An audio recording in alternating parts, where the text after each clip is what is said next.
Hello, कैसे हैं आप सब। आप सबसे एक रिक्वेस्ट है कि प्लीज़ वीडियो को स्किप करके ना देखें, इसे पूरा सुनें और जो कुछ बेहतर इस वीडियो से ऐड हो सकता है उसे ज़रूर ऐड करें। आज मैं आपसे rich dad poor dad book की चैप्टर 2 कि क्यों जो वित्तीय साक्षरता है वह दी जानी चाहिए के भाग 2 के बारे में बातें करूँगी। राइटर कहते हैं कि अक्सर लोग उनसे पूछते हैं कि कैसे वो और अधिक पैसा कमाएं, कैसे वो अमीर बने। तो उन सब की मुख्य समस्या क्या है कि उन्हें पता ही नहीं कि पैसे के साथ उनकी कैसे संबंध है, कैसे वो जो पैसा उनके पास है उसको खर्च करें, और जिसका मुख्य कारण है उनकी वित्तीय निरक्षरता, क्योंकि उन्हें पता ही नहीं कि एसेट यानी कि संपत्ति और लायबिलिटी यानी कि दायित्व के अंदर के बीच में क्या अंतर होता है। राइटर कहते हैं कि जब वो युवा थे तो उनके पिताजी उन्हें एक उदाहरण हमेशा देते थे, वो भी जापान की एक कहावत का, कि वहाँ पर 3 तरह की पावर के बारे में पढ़ाया जाता है या सिखाया जाता है। वो पावर है, एक है पावर ऑफ स्वॉर्ड यानी कि तलवार की ताकत, दूसरी आभूषणों की ताकत, और तीसरी है सेल्फ नॉलेज यानी कि आत्मज्ञान की ताकत। जो तलवार की ताकत है ना, वो सिंबल होती है हथियारों का, यानी कि आप कितने कैपेबल हैं। यही कारण है कि अमेरिका दुनिया में सबसे अधिक जो अपनी इनकम खर्च करता है हथियारों पर करता है, और उसी के कारण उसकी सबसे पावरफुल सेना है। दूसरा जो आभूषण है वो सिंबल है पैसे का, कि एक कहावत है कि जिसके पास सोना होगा वही कानून बनाएगा, यानी जो जितना अमीर होगा उसी के हाथ में कानून का निर्माण होगा। और तीसरा जो सिंबल है मिरर यानी कि दर्पण, वो है आत्मज्ञान का। और जापानियों के अनुसार यह तीसरा जो रूल है उनका गोल्डन रूल है। यही कारण है कि जो गरीब और मध्यम परिवार के लोग हैं वो अक्सर पैसे की पावर में विश्वास करते हैं और विशेष रूप से पैसे को कंट्रोल यानी कि नियंत्रित करने की कोशिश करते हैं। अगर वो लोग दर्पण की जो पावर है, शक्ति है, उसका प्रयोग करते तो उन्हें आत्मज्ञान होता और फिर उन्हें किसी और को फॉलो करने की ज़रूरत नहीं होती, क्योंकि वे स्वयं से अपनी जो एक अंतरात्मा होती है उससे स्वयं क्वेश्चन कर सकते थे कि क्या जो वो कर रहे हैं वो ठीक है, यानी वो भेड़ चाल से अपने आप को दूर कर सकते हैं। लेकिन अक्सर ये लोग जो अन्य सब गलती करते हैं वही करते हैं। ये मुख्य रूप से जो लायबिलिटी होती है उसी को एसेट समझते हैं, यानी कि इनका अपना घर इनके लिए संपत्ति होता है, जबकि यह सही नहीं है। क्योंकि आपका घर कहीं ना कहीं आपकी जेब से पैसे निकाल रहा है, आप अपने घर के मेंटेनेंस के लिए या और जैसे कि प्रॉपर्टी अपने घर के टैक्स के लिए पैसा जो है वो आपकी जेब से फ्लो हो रहा है आउटसाइड, जो कि कभी भी आपकी एसेट नहीं हो सकता। और ये लोग अपनी नौकरी के द्वारा जनरेट की गई इनकम का सबसे अधिक पैसा अपने इसी घर में लगाते हैं, जिसे ये समझ ही नहीं पाते। इसलिए हमेशा ये एक जाल में फंसे रहते हैं और अपने आप को कहते हैं कि एक सुरक्षित जॉब प्राप्त कर ले बस, ताकि इनसे जीवन में कोई ऐसी गलती ना हो। क्योंकि और ये कभी भी इस तरह का कोई भी रिस्क नहीं उठाना चाहेंगे कि इनकी जो आर्थिक परिस्थिति है या उन पर कोई खतरा मंडराए। राइटर कहते हैं कि यह बिल्कुल वैसे ही है जैसे कि पब्लिक में बोलने का डर। बहुत से लोगों के लिए पब्लिक में बोलने का डर मृत्यु से भी बड़ा होता है। मनोवैज्ञानिकों के अनुसार जो यह पब्लिक स्पीकिंग का डर है ना, इसका मुख्य कारण है लोगों के अंदर समाज के प्रति सोच कि लोग उनके बारे में क्या कहेंगे, कहीं कोई उनके बोले हुए के विषय में कुछ अलग तरह का ना सोच ले, या उनका मजाक ना बनाए, या उनका सामाजिक बहिष्कार ना हो जाए।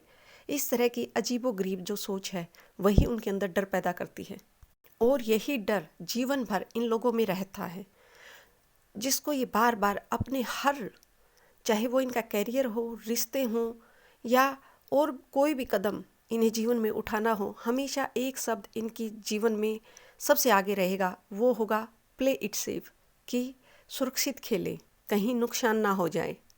आगे राइटर कहते हैं कि जब वो और माइक 16 साल के थे तो अक्सर उनकी स्कूल में उनके टीचर से कुछ बातों पर अनबन होती थी, क्योंकि वो लोग एक अलग ही चैप्टर अपनी लाइफ में सीख रहे थे जो कि स्कूल के चैप्टर से बिल्कुल अलग था। उन्होंने देखा कि उनके डैड जो मात्र 13 वर्ष की आयु में स्कूल छोड़ चुके थे, यानी कि जो उनके रिच डैड थे, वो कैसे वो अन्य लोगों को इंस्ट्रक्शन दे रहे हैं जिनमें अकाउंटेंट हैं, मैनेजर हैं, इन्वेस्टर्स हैं, ब्रोकर हैं, और ये सब उनके रिच डैड की एक आवाज़ पर खड़े होते हैं। उनकी एक आवाज़ पर इनकी जीविका निर्धारित है। एक वास्तविक जो इंटेलिजेंट पर्सन होता है ना, वह है जो अपने से अधिक इंटेलिजेंट को खरीद सके, हायर कर सके। इसलिए माइक और खुद राइटर को इतनी छोटी उम्र में ही ऐसे लोगों के बीच में रहने से वो सब फायदे मिले जो हो सकता है ये आने वाले 25 से 30 साल के बाद सीखते। राइटर कहते हैं कि जितना हमने मनी की पावर के बारे में सीखा समझा, उतना ही उनके और उनके क्लास टीचर और अन्य जो सहपाठी थे उनके बीच में गैप पैदा होता गया। आगे राइटर बताते हैं कि कैसे जो रिच डैड हैं और पुअर डैड है उनकी थॉट थी विशेष रूप से मकान के बारे में। जो रिच डैड है वो मकान को लायबिलिटी कहते थे, वहीं पुअर डैड कहते थे कि नहीं, उनका मकान उनकी संपत्ति है। राइटर कहते हैं कि वास्तविक रूप से आपका बड़ा घर आपकी लायबिलिटी है, एसेट नहीं, क्योंकि जितना बड़ा घर उतने ही बड़े खर्चे। यहाँ राइटर क्लियर करते हैं कि इसका मतलब ये नहीं है कि लोग बड़े घर में नहीं रहे, परंतु उससे पहले ज़रूरी है कि आप अपनी संपत्ति को इतना तो क्रिएट कर लें कि कल को आपके बड़े घर में रहने के जो खर्चे हैं उससे आसानी से निकल सके। आगे राइटर एक मध्यम परिवार के हस्बैंड और वाइफ का उदाहरण देते हैं जो दोनों जॉब करते हैं और एक अच्छी खासी इनकम उन्हें जॉब से प्राप्त होती है, लेकिन वे भी अपने उसी ही ट्रैप का शिकार होते हैं। गाड़ी, घर, मतलब एक तरह से अपना अधिक से अधिक निवेश लाइबिलिटीज़ में करते हैं, और फिर क्योंकि उन्होंने एक ही चैप्टर सीखा है लाइफ में, कड़ी मेहनत करना, उनके जीवन में एक बच्चा आता है जिसकी आगे की एजुकेशन सुख सुविधाओं के लिए वो और अधिक मेहनत करते हैं, और आगे भी उस और अधिक पैसे को वो लोग लाइबिलिटीज़ में ही खर्च करते हैं, क्योंकि उन्हें उन अपने जो शौक या लगा लीजिए जो उनके दायरे की जो क्राइटेरिया है एसेट का, उसको पूरा करने के लिए कहीं उन्हें कर्ज चुकाना होता है, कहीं अपनी कुछ चीज़ों को गिरवी करना रखना पड़ता है, और इसी के चक्कर में वो सारा जीवन लगे रहते हैं।